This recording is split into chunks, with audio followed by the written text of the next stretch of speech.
Hey guys, we're back at the shop. Lance is here, picking up the body. Rough body work is in. The panels have their main shape. He's gonna bring it up to his body guy, get everything dialed in. We decided to do a new nose.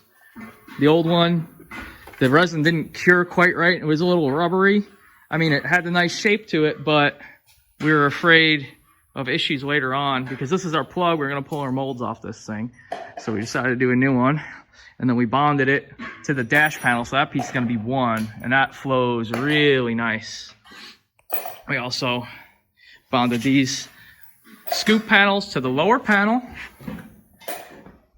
split the lower panel, and then we put our new belly panel onto our mid back panel.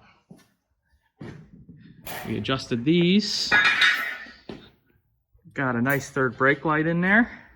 Yeah, that came out nice. It did. I'm really happy with that light. It's really low profile, it's sleek. Yeah. And then we got the tail lights in.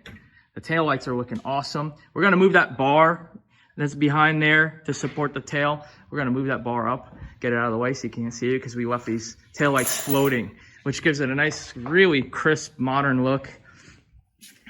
And they're bolted in there with a nice bracket behind them. So there we go. We're gonna load this thing up. He's gonna take it, and then I'll show you some progress after it gets out of the body shop.